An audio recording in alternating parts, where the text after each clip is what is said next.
Hello and welcome back to my YouTube channel active investors gang. और फिर से आ गया हूं आपके लिए एक और सेक्टर का एनालिसिस लेकर, जो है बहुत बड़ा सेक्टर हमारे इंडियन स्टॉक मार्केट का, हमारे इंडियन इक्विटी मार्केट का, जिसका नाम है निफ्टी बैंक। उसके ऑप्शंस फ्यूचर सब आप ट्रेड करते होंगे, बहुत सारे लोग ट्रेड करते होंगे जो यहाँ पर आए हैं, और जो नहीं करते वो बहुत समझदार है, और जो करते हैं वो अगर नॉलेज के साथ करते हैं तो ज्यादा समझदार है, अगर नहीं करते तो भाई अब बंद कर दो।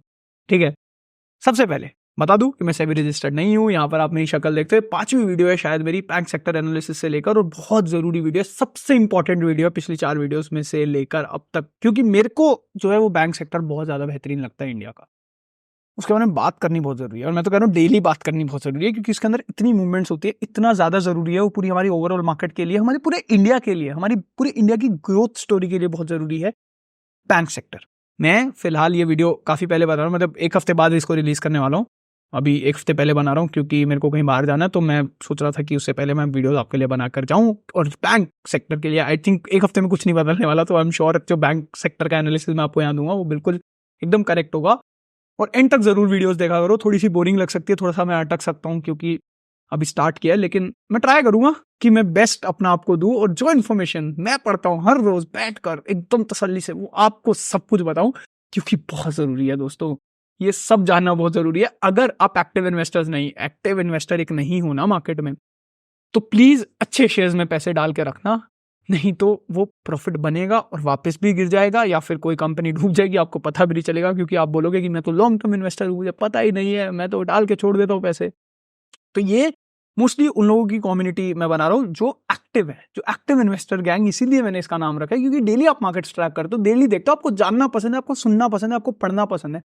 टेक्निकल नहीं तो फंडामेंटल तो आपको पता ही होना चाहिए, और ये बहुत अच्छा आपके लिए भी तो कितना अच्छा है यार, आपको नॉलेज है, आप 4 लोगों के साथ बैठोगे, बात करोगे, ये सारी चीज आपको पता होनी चाहिए, क्योंकि पढ़ना चाहिए बाजार के बारे में, आपको एनालाइज करना चाहिए, आपको आना चाहिए। लेकिन वापस से 2.5 मिनट मैंने वेस्ट कर दिए, अब मैं सीधा आपके चलता हूँ डेटा पे, क्योंकि डेटा की बात हम बहुत करते हैं, और डेटा की ही बात से स्टार्ट करेंगे कि 2010 से 2014, 2008 का क्राइसिस आया था, 2009 में थोड़ी रिकवरी चालू हुई थी, फिर 2010 से प्रॉपर रिकवरी चालू हुई थी, और 2014 में इलेक्शन थे। तो 2010 से 2014, ठीक है, ये टाइम फ्रेम में निफ्टी का जो ग्रोथ था वो था 60 to 70%, बैंक निफ्टी का 50 to 60%। वाह यार, बहुत ज्यादा सिंक में, एकदम भाई बहन की तरह। लेकिन लास्ट 1 सितंबर 2023 से 1 सितंबर 2024 तक निफ्टी का जो ग्रोथ है वो है 20%, लेकिन जो बैंक निफ्टी का जो ग्रोथ है वो है सिर्फ 10%। यानी कि इसमें समझ रहे हो एक चीज, कि ये एक चीज नहीं, बहुत बड़ी चीज है, कि जब से इंडियन मार्केट आया है ना 1990 1995 से, जब से चालू है हमारे इंडेक्सेस, ये ऐसे मूव किए हैं, निफ्टी और बैंक निफ्टी, ये निफ्टी है, बैंक निफ्टी है, तो ये ऐसे मूव किए हैं, थोड़ा सा ऐसे हो गया, थोड़ा सा ऐसे हो गया, बस। फिलहाल पता है क्या हो रहा है, ये निफ्टी है, बैंक निफ्टी है, ये ऐसे जा रहा है निफ्टी, और ये बैंक निफ्टी ही है, ये बहुत ही स्लो चल रहा है, इतना गैप आ गया अभी। ठीक है, टेंडम में मूव करने वाली चीजें हैं निफ्टी और बैंक निफ्टी। फिलहाल क्यों हो रहा है ऐसा, क्या दिक्कत है, और बहुत गलत चीज है ये, आपको बता दो, इंडियन मार्केट के लिए कॉशन का साइन है। आरबीआई का जो गवर्नर है, आरबीआई के जो गवर्नर है, माफ कीजिएगा, शक्तिकांता दास, वो भी वरिड है इस चीज के लिए। अभी एक एक चीज आपको दिखाऊंगा मैं, ठीक है। और फिलहाल ये मैं तो हिस्टोरिकल कॉन्टेक्स्ट आपको दे दिया। ओवर वैल्यूड है, अंडर वैल्यूड है, ये सब तो देखो सेंटिमेंटल है। आप कुछ भी पूछो मुझसे कि निफ्टी ओवर वैल्यूड है क्या, बैंक सेक्टर अंडर वैल्यूड है, ये सब सेंटिमेंटल है देखो भाई। ठीक है, मतलब इमोशन पे चलती है पूरी इंडियन मार्केट। तो फिलहाल भाई ग्रोथ स्टोरी बोल के फुल पावर पैसे डाले जा रहे हैं।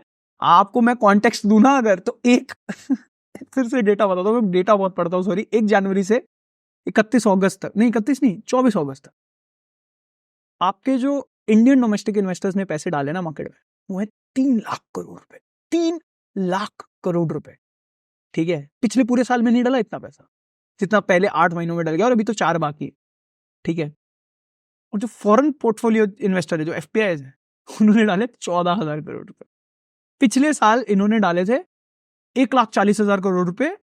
एफपीआई की बात कर रहा हूं, फॉरेन इन्वेस्टर्स ने जनवरी 2023 से अगस्त 24 2023 तक एफपीआई ने डाले थे 1,40,000 करोड़ रुपए इंडियन मार्केट में, और अब वो नंबर रह गया सिर्फ 14,000 करोड़।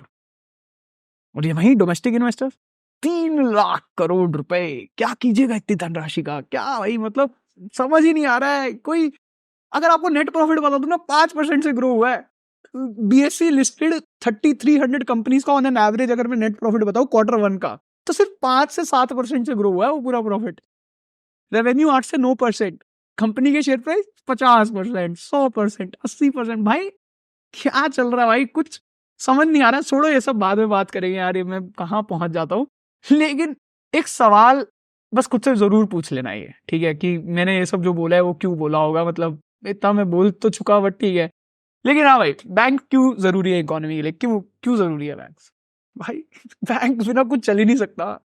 2008 का क्राइसिस देखा ना आपने, लेमन ब्रदर्स बैंक गिर गया था अमेरिका में, लोन्स बढ़ गए थे, डिफॉल्ट कर गए थे बहुत सारे बैंक्स, एक मोर्टेज के ऊपर मल्टीपल लोन्स चल रहे थे। पढ़ लेना जाके इसके बारे में, मोस्टली लोगों को पता होगा जो एक्टिव है, मतलब इन्वेस्टर्स है। 2008 में मार्केट क्रैश हुआ था अमेरिका का। अमेरिका का बैंकिंग सिस्टम फेलियर था वो, ठीक है, और पूरा कंट्री जूझा था उससे। पूरा कंट्री नहीं जूझा था उसके बाद पूरा देश, पूरी दुनिया जूझी थी उससे।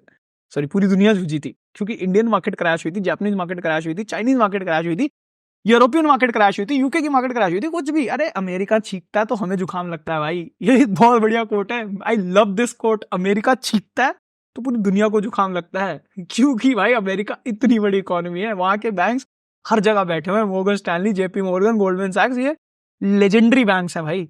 इन्होंने बनाया है अमेरिका को, इन्होंने लेंडिंग कर करके इन्होंने कंपनीज खड़ी करी है भाई, इन्होंने स्टार्टअप्स में इतना इन्वेस्ट किया, इतनी कंपनीज बनाई बड़ी बड़ी। लेकिन हाँ ठीक है, एक और चीज इंटरेस्टिंग बात बताता हूँ अभी, एक और, ठीक है। स्टॉक मार्केट की, इंडियन स्टॉक मार्केट की 3 सबसे बड़ी कंपनीज कौन सी है? पहली रिलायंस, दूसरा टीसीएस, तीसरा HDFC bank. HDFC bank, Reliance एक कॉन्ग्लोमरेट है, रिटेल उसके अंदर आता है, टेलीकॉम उसके अंदर आता है, एनर्जी उसके अंदर आता है, तो जाके वो 20-21 लाख करोड़ रुपए की कंपनी बन जाती है। जियो फाइनेंशियल सर्विसेज अलग है, वो उनका पूरा एनबीएफसी बिजनेस है, वो हम एक्सक्लूड करते हैं अभी, क्योंकि वो है भी नहीं बड़ी इतनी, ठीक है, बड़ी है लेकिन इतनी बड़ी नहीं।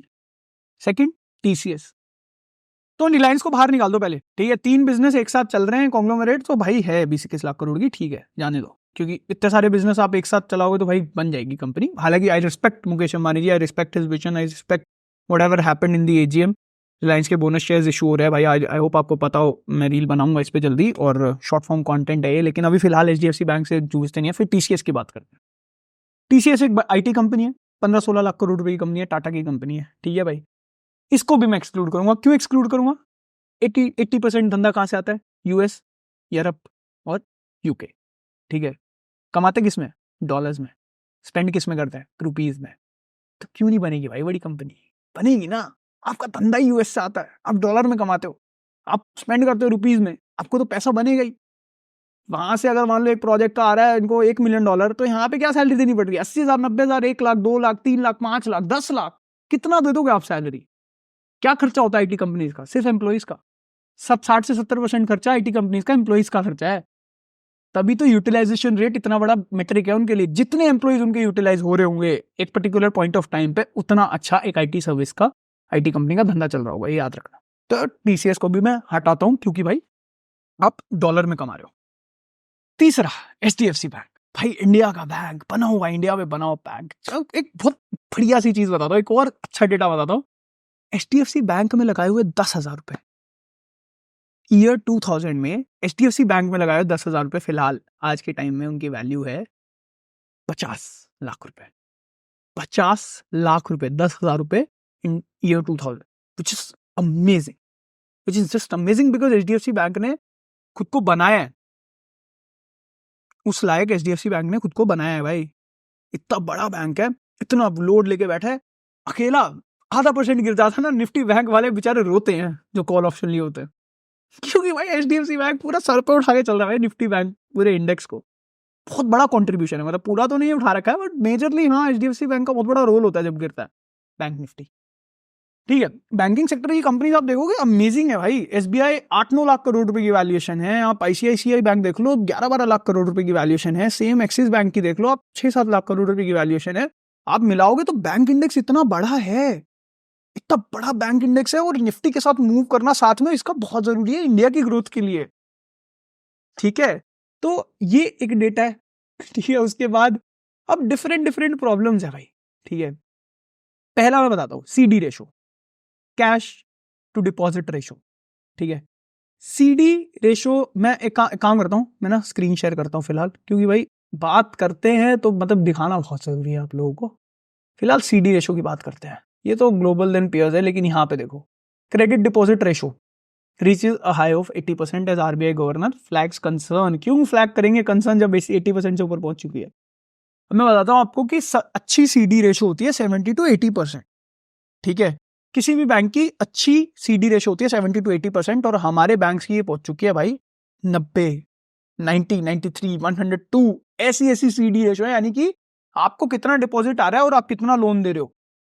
ठीक है, फॉर अ रेफरेंस बता देता हूं कि लोन्स जो है वो ग्रो हो रहे हैं 20% से, यानी कि ईयर ऑन ईयर 20% से लोन्स की ग्रोथ हो रही है। इतनी बेहतरीन, अमेजिंग, यानी कि बैंक्स के लिए तो बहुत अच्छी बात है, गोल्डन रन भाई। लेकिन पैसे किसी को देने के लिए आपके पास पैसा आना भी तो जरूरी है। तो वो कैसे आता है? डिपॉजिट से, जो आप FD करते हो बैंक में, जो आप अलग अलग तरीके से आप सेविंग्स अकाउंट में पैसे रखते हो बैंक के, जो आप मेच्योरिटी पे लेते हो, जो भी करते हो आप बैंक्स में, जो भी पैसा आप डालते हो बेसिकली अपने अकाउंट में रखते हो, वो बैंक आगे लेंड करता है भाई।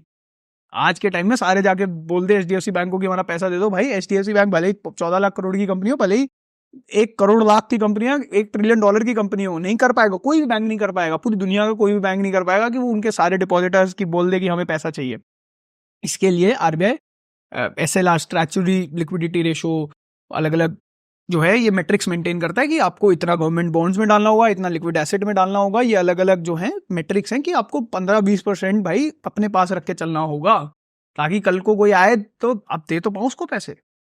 अब मैं आपको बताता हूँ, ये एक बहुत भयानक बात है कि आपका CD रेशो इतना 80% से ऊपर है ऑन एन एवरेज। एक ही बैंक है सिर्फ, जितने भी बैंक हैं इंडिया में उसमें से सिर्फ एक ही बैंक है जिसका CD रेशो 76% चल रहा है फिलहाल, और वो बैंक है SBI, state bank of India. देख लो फिर, ग्रोथ भी स्लो हो रही है। पिछले कुछ महीनों में देख लो SBI का शेयर कहाँ रहा है, या तो गिरा है या स्टैग्नेटेड रहा है, क्योंकि ग्रोथ स्लो है। भाई उनको पता है कि कल को RBI इस पे कंसर्न फ्लैग करेंगे, 80% से ऊपर जाते हैं, वो बोलेंगे कि भाई अपना CD रेशो को संभालो, आप डिपॉजिट्स को बढ़ाओ, लोन्स को कम करो। और लोन्स को कम करेंगे तो क्या होगा? बैंक की ग्रोथ कम होगी सीधी सीधी।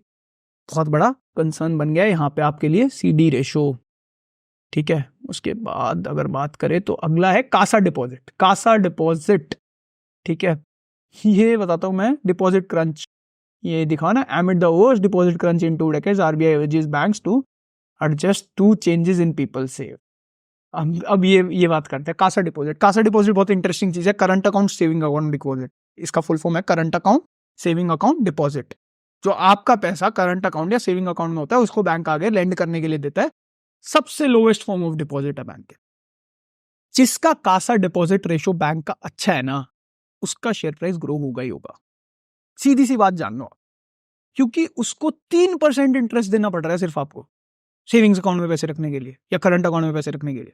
और उनको कितना मिल रहा है उस पैसे पे? 9%, 10%, 12%, 15%। तो इतना डिफरेंस है, समझ रहे हो? और वो 12% बैंक का है भाई। जो आपको देने का डिफरेंस है, आपको दिए हुए इंटरेस्ट का डिफरेंस प्लस बोरोवर से मिलने का डिफरेंस, वो उनका पैसा है, उनका प्रॉफिट है। FD में भी 5-6% तो देना पड़ता है थोड़ा सा, तो कम रह जाता है मार्जिन, वो 2-3% खा जाता है। लेकिन कासा डिपॉजिट रेशो अगर किसी भी बैंक का अच्छा है तो बेहतरीन बैंक है। और क्यों? फेडरल बैंक का शेयर देख लेना। मैंने अपने पॉडकास्ट में कब से फेडरल बैंक बोला हुआ है, मतलब आई थिंक जब वो 146 पे था, मैं तब से बोल रहा हूँ इतना बेहतरीन बैंक है, अकेला बैंक है। मैंने तो इकलौते ही उसके रिजल्ट्स पढ़े जिसके अंदर कासा डिपॉजिट रेशो बढ़ा है, अदरवाइज या तो फ्लैट या डिक्लाइन। लिटरली ये हाल चल रहा है बैंक का। ठीक है, अब मैं ऐसे कोई डरा नहीं रहा आपको, लेकिन हाँ बैंकिंग सेक्टर का भी हालत थोड़ा सा पतला चल रहा है। ठीक है, Indian banks are battling the worst deposit crunch in 20 years। मतलब ये आप देख लो, मैं वो भी नहीं कर रहा, ये सिर्फ हेडलाइन है। ये तो डिपॉजिट क्रंच चल रहा है बैंक्स में, इतना बुरा। फिर household saving slide to decadal low. इसका दिखाने का मेरा क्या मतलब है, मैं बताता हूँ क्या मतलब है। भाई बैंक्स के ना फिलहाल रिटेल लोन्स बढ़ रहे हैं, और रिटेल लोन्स कैसे बढ़ रहा है? 25% से 30% से। बिजनेसेस को लोन नहीं दे रहा बैंक, लोन दे रहा है हम जैसे लोगों को। और हम जैसे लोग क्या कर रहे हैं? अपने घर के खर्चे चला रहे हैं लोन लेके। आप समझ रहे हो? लोन लेके घर के खर्चे चल रहे हैं। इससे बुरी चीज क्या हो सकती है? यानी कि इमरजेंसी फंड्स ही नहीं है इंडियंस के पास, सेविंग्स ही नहीं है इंडियन लोगों के पास। और क्या होगा फिर? NPS बढ़ेंगे। और क्या होगा? NPS बढ़ेंगे, क्योंकि भाई NPS डायरेक्टली लिंक्ड है ना। जितना ज्यादा वो दोगे, आप एक सेकेंड ना, मैं एक बार और स्क्रीन शेयर करता हूँ और सीधा मैं वही दिखाता हूँ आपको कि मैं क्या बोलना चाह रहा हूँ। आप ये देख लो, इसके अंदर stress shows up in unsecured loans just as RBI feared. ये अभी का आर्टिकल है। India's central bank prognosis on rising stress in the unsecured segment is beginning to show up on the books of lenders, sending them scurrying to increase provisions and take other measures. अब IndusInd bank के non performing asset दिखा देता हूं credit card पे, जो 334 करोड़ रुपए हो गए पिछले जून क्वार्टर के मुकाबले, जो सिर्फ थे 268 करोड़, यानी कि 20-25% से एनपीएस बढ़ रहे हैं गाइज। ठीक है, तो मैं बस ये दिखा रहा हूं आपको कि हो क्या रहा है कि इंडिया का जो हाउस होल्ड सेविंग्स है वो डिप्लीट हो रहा है, वो डिक्लाइन पे है। हाउस होल्ड सेविंग्स इतनी नहीं है, तो लोग क्या कर रहे हैं, लोन्स जाके ले रहे हैं। लोन्स बैंक बांट रहा है, 20% से लोन ग्रोथ हो रही है और रिटेल की तो मतलब 25-30% से हो रही है, तो वो लोन ले रहे हैं। और वो उन लोन को पर्सनल यूज का लोन होता है, आपको पता है ना, अगेंस्ट नो कोलेटरल। क्या होता है एग्जैक्टली मतलब लोन क्या होता है, लोन काफी तरह के होते हैं ना। एजुकेशन लोन बिना कोलेटरल के मिलता है, कुछ कोलेटरल शायद कुछ केसेस में रखना पड़ता है, कुछ में नहीं रखना पड़ता। ऐसे ही सेम आपका जो है मान लो पर्सनल लोन बिना कोलेटरल के मिलता है, इसीलिए तो भाई इंटरेस्ट रेट्स इतना हाई होते हैं। होम लोन का इंटरेस्ट रेट क्यों 7-8% होता है? क्योंकि भाई इतना बड़ा कोलेटरल मिल रहा है आपको, जमीन, वो जो जगह है जिसपे आपको बैंक लोन दे रहा है वो उसकी है। कल को आप डिफॉल्ट कर दो, 6 महीने मत दो किस्त, आपको समझ आ जाएगा, उठा के ले जाएंगे पूरा घर, बेच देंगे, वहां से रिकवर कर लेंगे। सेफ लोन है, 8% पे दे दिया। पर्सनल लोन देने पे क्या करोगे, क्या लोगे उस इंसान का? भाग गया, वो कुछ कर लिया, नहीं है उसके पास कुछ भी देने के लिए पैसे, तो कहां से रिकवर करोगे? उसकी किडनी थोड़ी बेचोगे आप, कुछ भी नहीं कर सकते आप। तो क्या होता है उसमें 12-13-14% का इंटरेस्ट मिलता है बैंक को, महंगा लोन है वो। तो उसके और क्या कर रहा है इंसान, हाउस होल्ड चला रहे हैं अपने लोग, बताओ, घर के दाल पानी राशन के खर्चे हो रहे हैं बैंक से लोन लेके, इससे बुरी खबर क्या हो सकती है? तो क्या होगा, एनपीएस बढ़ेंगे, नॉन परफॉर्मिंग एसेट्स बढ़ेंगे। क्रेडिट कार्ड देखो किस तरह से बढ़ रहे हैं। Small finance bank credit card issue कर रहे हैं, एयू का कार्ड हर जगह ऑफ मिल रहा है उस पर, फेडरल बैंक के कार्ड पे हर जगह ऑफ मिल रहा है आपको, वो जीवन बैंक के कार्ड पे हर जगह ऑफ मिल रहा है आपको। आप अमेजोन से पे करो, स्विगी से पे करो, कहीं से पे करोगे आपको मिलेगा, क्योंकि भाई टाइप से इनके, ये अपनी क्रेडिट कार्ड को बढ़ाना चाहते हैं, जल्दी से जल्दी और बांटना चाहते हैं मतलब क्रेडिट कार्ड्स को, और ये बड़े बैंक्स के साथ भी वो कर लेते हैं उठा के टाइप। एनबीएफसीज को वैसे कार्ड देना इशू नहीं है, एनबीएफसीज भी कार्ड देते हैं बैंक के साथ टाइप करके। तो क्रेडिट कार्ड की आप जो पिछले 4 साल में आप क्रेडिट कार्ड का डेटा उठा के देखो, मैं लेकर नहीं आया आपके सामने डेटा, लेकिन वो बहुत बेहतरीन तरीके से, बेहतरीन नहीं बहुत बुरी तरीके से भरा है। गलत है वो चीज। क्रेडिट कार्ड ऐसे आप बिना किसी आप बिना उसकी क्रेडिट वर्थ तो देखोगे ना। एक एक मान लो मैं हूं लेकर लेने जाता हूं और मेरे पास कुछ भी नहीं है और मेरे को लोन दे रहा है बैंक, मैं रिटर्न कैसे करूंगा? वो कितनी बड़ी एक प्रॉब्लम है बैंक के लिए।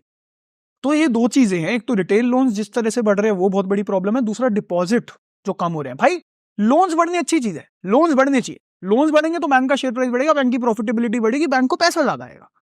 लेकिन दिक्कत क्या है, दिक्कत यही है कि बैंक्स में डिपॉजिट कम हो रहा है, यानी कि बैंक्स के पास वो फंड्स नहीं है। बैंक डेली बेसिस पे पैसे उधार लेता है, अगर आपको पता हो तो आरबीआई से, अलग अलग तरीके से डेली बेसिस पे कि भाई आज रात के लिए मुझे पैसे दे दो, मेरे को अपनी रिक्वायरमेंट पूरी करनी है, एसएलआर रेशो की, और ये सब, ये बहुत बड़ा टॉपिक है। बैंक डेली बेसिस पे पैसे लेता है आरबीआई से और इंटरेस्ट के साथ अगले दिन वापस कर देता है सुबह, जब उसके बाद डिपॉजिट आ जाता है इतना।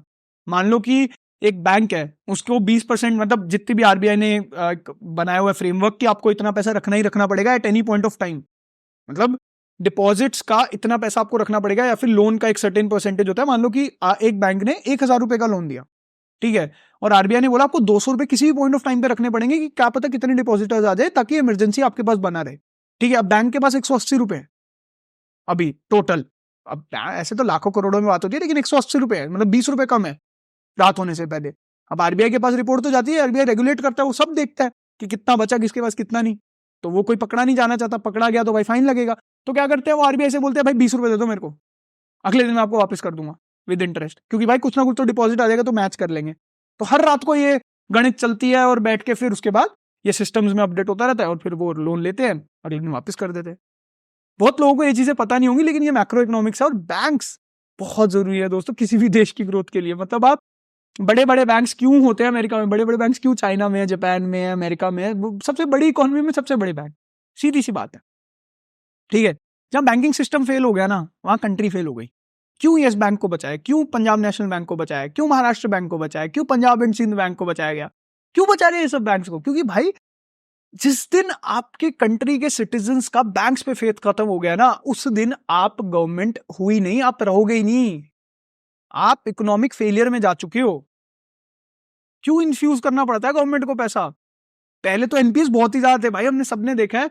विजय माल्या का स्कैम देखा है, नीरव मोदी का स्कैम देखा है, हमने सारा स्टार वाले का स्कैम देखा है, सुब्रतो रॉय का, और ये इस पे पूरी पूरी वो है। और ये तो छोटे छोटे हैं, फिर सत्यम कंप्यूटर्स अलग है, फिर और भी बड़े बड़े बहुत सारे स्कैम्स है यार जो पैसे लेके भागे हुए। और अभी जो ये एनपीएस का रेशियो है वो कम हुआ, तो अभी रिटेल लेंडिंग बढ़ गई। अब रिटेल में लोन्स का अमाउंट, टिकट साइज छोटा होता है। जैसे कंपनीज को तो लोन क्या लाखों करोड़ों रुपए में जाते हैं, लेकिन हम जैसे क्या लेते हैं 10,000 रुपए, 20,000 रुपए, 50,000 रुपए, लाख रुपए, इससे ऊपर लोन कौन नहीं लेता है? मतलब जो पर्सनल यूज के लिए होता है, क्योंकि कुछ तो लिमिट होती होगी। तो क्रेडिट कार्ड तो देखो बिल्कुल ही कोलेटरल फ्री है, पर्सनल लोन भी उसके ऊपर हो जाता है। तो लोग इधर उधर से कर करके रीपे करते रहते और खुद दब जाते लोन के अंदर, एक दिन हाथ खड़े कर दे कि भाई हमारे पास नहीं है। तो ये कुछ बैंकिंग सेक्टर में फिलहाल दिक्कतें चल रही है, और इसीलिए बैंकिंग सेक्टर जो है पिछले एक साल में 10% से बढ़ा और निफ्टी 20% से बढ़ा है, जो कि एक थोड़ी सी वरिंग सिचुएशन है। यहां पे ना एक कोऑर्डिनेशन होना चाहिए। देखो होगा, कोऑर्डिनेशन होगा, अभी नहीं तो 2 साल बाद होगा। या तो बैंकिंग सेक्टर को बहुत जल्दी से ऊपर आना पड़ेगा, निफ्टी को अपना करेक्शन दिखाना पड़ेगा। वो होना ही है, वो हिस्टोरिकल है गाइस। मैं आपको बता दूं तो इंडिपेंडेंस डे वाला जो वीक था ना, एक एग्जांपल देता हूं। इंडिपेंडेंस डे वीक पे हिस्टोरिकली इंडिया का मार्केट कभी नीचे बंद नहीं हुआ नेट बेसिस पे। यानी कि जिस दिन इंडिपेंडेंट वीक स्टार्ट हुआ उससे एंड, मतलब वो वीक में मार्केट नेट आप देखोगे तो ऊपर नीचे करके नेट में ऊपर ही रहता है। अभी क्या हुआ था, मंडे, ट्यूसडे, वेंसडे, थर्सडे, चारों दिन मार्केट गिरा था इंडिपेंडेंस डे वाले वीक में। तो मैं बोला यार ये तो हिस्टोरिकल रिकॉर्ड टूट जाएगा इस बार तो, मतलब क्योंकि मार्केट गिरने के उस पे है और नेट डाउनफॉल में बंद होगा, नीचे बंद होगा जितना पहले था उससे। अगले दिन ऑपरेटर्स ने कुछ भी किया हो, 1.5% मार्केट को उछाल दे दिया। 1.2% नेट गिरा था मुझे याद है मार्केट, और 0.3% ऊपर ही बंद किया। हिस्टोरिकल डेटा था, हिस्ट्री रिपीट्स इटसेल्फ, हिस्ट्री गलत नहीं होती। फिलहाल मार्केट में बहुत सारी चीजें ना मिसमैच हो रही हैं, ठीक है, और ये बैंकिंग सेक्टर बहुत बड़ा इंडिकेशन है जो बता रहे हैं सब चीजें आपको। तो ये सारी चीजें आपके लिए जाननी बहुत जरूरी है। लेकिन मैं ये बोलूंगा कि बैंकिंग सेक्टर फेल नहीं हो सकता। ये मेरा ओपिनियन क्या है, ये तो लिख के ले लो आप। आरबीआई कुछ भी करेगा, 10 रेगुलेशन ईज करेगा, 10 चीजें करेगा, लेकिन बैंक्स को कभी हर्ट नहीं होने देगा। शॉर्ट टर्म में आपके नीचे जाते दिख सकते हैं 15-20% का करेक्शन, लेकिन मैं आपको बता रहा हूं कि ये वापस बाउंस बैक बहुत बेहतरीन करेगा। बैंक सेक्टर इतना बड़ा सेक्टर है, बैंक सेक्टर यार, कैसे कुछ भी हो सकता है इस सेक्टर को। मतलब मैं आप इमेजिन नहीं कर सकते कि बैंकिंग सेक्टर कल को कुछ हो जाए। तो ये सारे डेटा थे, सॉरी मैं बहुत टाइम ले लेता हूं आपका, ठीक है। और अगर आप लोगों को इन्वेस्ट करना है बैंक्स में, तो नेट इंटरेस्ट मार्जिन को एक देख के रखना। नेट इंटरेस्ट मार्जिन इनका एक बहुत की मेट्रिक होता है। कासा डिपॉजिट रेशो हो गया एक तो, ठीक है। सीडी रेशो तो चलो, सीडी रेशो से इतना फर्क नहीं पड़ता। एक नेट इंटरेस्ट मार्जिन, एक कासा डिपॉजिट रेशो और लोन्स की ग्रोथ, ये 3 चीजें। नेट इंटरेस्ट मार्जिन ज्यादा होने चाहिए, प्रॉफिटेबिलिटी का मेट्रिक है। कासा डिपॉजिट रेशो भी ज्यादा होना चाहिए, बढ़ना चाहिए, ये भी एक प्रॉफिटेबिलिटी का मेट्रिक बन जाता है, क्योंकि अल्टीमेटली इनडायरेक्टली प्रॉफिटेबिलिटी में ही कंट्रीब्यूट करता है, ठीक है। और उसके बाद लोन्स की ग्रोथ, वो भी प्रॉफिटेबिलिटी का मेट्रिक है। जितना प्रॉफिटेबल कंपनी ज्यादा होगा, जितना प्रॉफिटेबल बैंक ज्यादा होगा, जितने एनपीएस कम होंगे, ये कुछ मैट्रिक्स हैं। और बैंकिंग सेक्टर बहुत स्ट्रॉन्ग है इंडिया का, कुछ नहीं होगा इसको, ये तो पक्का है। लेकिन हाँ, फिलहाल दिक्कतें हैं, और डिपॉजिट क्रंच उसकी सबसे बड़ी प्रॉब्लम एक बन रही है। और ये वीडियो आई होप आपको सब कुछ सम अप कर रहा है बैंकिंग सेक्टर के लिए कि क्या हो रहा है बैंक सेक्टर में, ठीक है। अब आगे क्या होगा ये नहीं पता, लेकिन सीरियस मत होना यार। आई होप कि मेरी बातें एंगेजिंग लगती है आपको। मैं बहुत कुछ बोल जाता हूँ, मैं तब से प्लान कर रहा हूँ मैं 5-6 मिनट का वीडियो बनाऊँ, लेकिन मैं नहीं बना पा रहा हूँ। आई एम रियली सॉरी, मैं 5-6 मिनट का वीडियो नहीं बना पा रहा हूँ। बट ये सारी इन्फॉर्मेशन दूँ भी कैसे आपको 5-6 मिनट में, मुझे समझ नहीं आता, कुछ ना कुछ मिस हो जाएगा। I want to tell you all whatever it is there in my head. ये जो मैं आपको बता रहा हूँ ना सब कुछ, ये मेरी एक कंसल्टेंट, मेरी एक फ्रेंड है, उससे भी बात हुई है। मेरा सर्कल ऐसा है, मैं मतलब यही मेरी क्रेडिबिलिटी है, that I read a lot, I know a lot of things. और वो मेरे आसपास का सर्कल भी ऐसा है जिनसे मैं चीज़ें वैलिडेट करवा लेता हूँ कि इंडस्ट्री में क्या चल रहा है। क्योंकि कंसल्टेंट लोग, वो कंसल्टेंट है एक बैंक की, बेसिकली उनके क्लाइंट है एक बैंक, और सब बैंक्स में ये प्रॉब्लम है, छोटा बड़ा सब बैंक में ये प्रॉब्लम है। इसीलिए आप देख लो जाके, Jeevan small finance bank, credit access Grameen, आप उठा के देख लो, micro lender, small finance bank, सबकी हालत खराब चल रही है। शेयर प्राइस गिरे हुए हैं, स्टैग्नेटेड है, लेकिन बढ़ेंगे, जरूर बढ़ेंगे। कब बढ़ेंगे ये नहीं पता। निफ्टी नीचे आएगा या बैंक निफ्टी ऊपर जाएगा, कुछ तो होगा, और मजा आएगा जब होगा। तब ये वीडियो देख रहे होगे तो बहुत मज़ा आएगा आपको कि हाँ यार इसने बोला था, लेकिन होगा ज़रूर। ठीक है, फिलहाल आई थिंक मैं सम अप कर चुका हूँ। बाकी मेरे बारे में आप जान ही गए हो यार, 5 वीडियोस हो चुकी है, बहुत बड़ी-बड़ी वीडियोस बनाई हैं, और भी मैं लेकर आता रहूँगा। जितनी नॉलेज मैं पढ़ता रहूँगा, जितना मैं पढ़ूँगा, जितना मैं समझूँगा मार्केट को, उतना आपको भी बताऊँगा यहाँ पर। बस मुझसे जुड़िए, सब्सक्राइब करिए, शेयर कीजिए इसको फ्रेंड, फैमिली, रिलेटिव के साथ, इसको ज़्यादा से ज़्यादा रीच दीजिए ताकि ये चीज़ें पहुँच पाएँ। क्योंकि जैसे-जैसे ये चीज़ें पहुँचेंगी तभी-तभी मज़ा आएगा यार बनाने का, ठीक है?